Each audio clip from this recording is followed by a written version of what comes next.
cheetetetet mais yow sawaay yow fu ñu la fekk yaa ngi ci kanamu ordinateur bi wala sa kanamu tablette ba sa téléphone portable lu xew mais damay lire ay information waaw xoolal boo bëgg am ay information yu leer nañ et en temps réel duggal ci www.senegal7.com ay information yu wóor man de maa ngi application Sénégal 7 lépp lu xew dama koy jot ci sama téléphone ci tàng bi te nag application Sénégal 7 am ko yomb na da ngay dugg ci Play Store wala Apple Store nga télécharger ko rek xam li xew ci réew mi ak la xew ci bitim réew te nag dara du la ci umpu. Vous voulez des informations en temps réel? Cliquez sur www.senegal7.com. Sénégal 7, le roi de l'information en temps réel.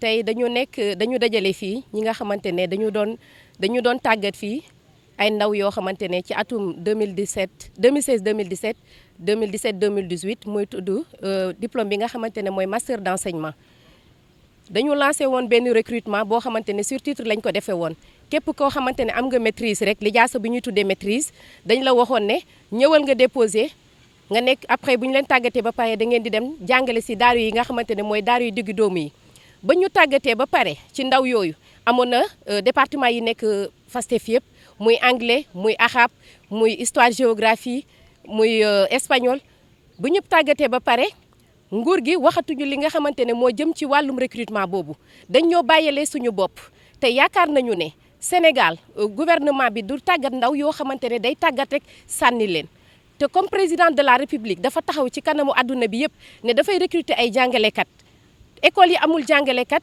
ñun ñu tey dañoo ñëw yëglu ñu ne leen kat ñun ñi kat dañoo tàggatewoon ba pare ñu bàyyi ñu dañoo ñëw nag laaj ko li nga xamante ne mooy suñu yelleef yooyu mooy li nga xamante ne dañ koy yelloo mooy ñu recruter ñu li nga xamante ne mooy ci fonction publique tey loolu rek moo ñu tax a dajale fii pour ñu wax ko ñu yëgal ko muy président de la république muy ministre bi yor wàllu fonction publique muy ministre bi yor wàllum éducation ñu ngi koy ñaan ne ko lii kat dañoo tàggatoon mais nañu gestu comme dafay recruter rek ñun ñoo ngi ni ñoo gën a yeyoo tey ñu recruter ñu loolu moo tax tey jii ñu taxaw fii tey ñëw FASTEF yëgal àdduna bi yëpp ne am na ay ndaw yoo xamante ne dañ leen tàggat ba pare ñu bàyyi leen seen bopp. Bonjour, c'est le collectif des sortants de la FASTEF, ma session master d'enseignement. Alors aujourd'hui on s'est réunis aujourd'hui pour un peu rappeler l'État sur notre situation. En ce qui concerne le recrutement qu'il a annoncé, concernant les 5000 enseignants, il se trouve que nous, on a été déjà formés depuis 2017, que l'État a fait un recrutement 2017-2018 concernant un master d'enseignement. Ces gens-là, ces élèves professeurs ont été formés, ils ont leur master.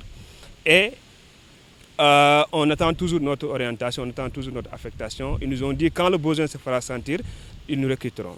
Alors pas plus tard qu'avant-hier, sinon dans la semaine, le ministre ou le président a déclaré qu'il va recruter 5000 enseignants et le ministre lui-même nous a dit que les déjà formés seront les priorités. Donc on veut lui rappeler que nous, on est déjà formés, on fait partie parmi ceux qui sont déjà formés.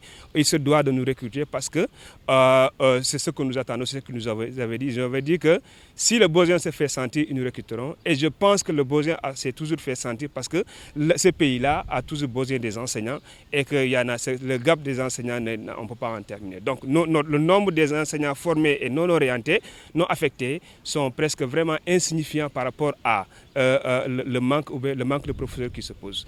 Donc ce que nous voudrons, on magnifie d'abord l'initiative du président de la République, M. Macky Sall, parce qu'il nous a dit qu'il a compris le message de la jeunesse. On pense qu'en réalité, il l'a compris parce qu'aujourd'hui, la situation de ces enseignants-là, c'est des élèves professeurs formés est vraiment délicat. On lui demande que ça ne soit pas une situation où on va l'utiliser comme un pain de campagne, entre guillemets, si vous me le permettez, qu'on ne prend pas des gens comme ça parce que l'utiliser comme des points politiques, on ne le veut pas. Nous voudrions que s'il faut recruter, pour régler le problème de l'éducation, il faut recruter des enseignants déjà formés parce que c'est ce que nous attendons. Voilà. Et ça, c'est ce que nous voudrions dire. Nous voudrions, on l'appelle aussi un appel fort au ministre, M. Mamadou Talla, il a dit lui-même que ce sera très transparent et sera dans les règles de l'art. Et pour le faire dans les règles de l'art, il faudra prendre des enseignants déjà formés et qui attendent toujours le recrutement. Donc, voilà ce que nous voulons dire concernant la situation. Et on voudrait informer l'opinion. Informer le public que ce recrutement-là est en train de se faire. Ils ont dit qu'ils vont faire des dépôts de dossiers, qu'on nous prend ou... Bon, ça c'est le premier pas du combat. Si on ne nous prend pas, le combat, on le continuera de le mener jusqu'au bout et on verra où ça va nous mener. Merci.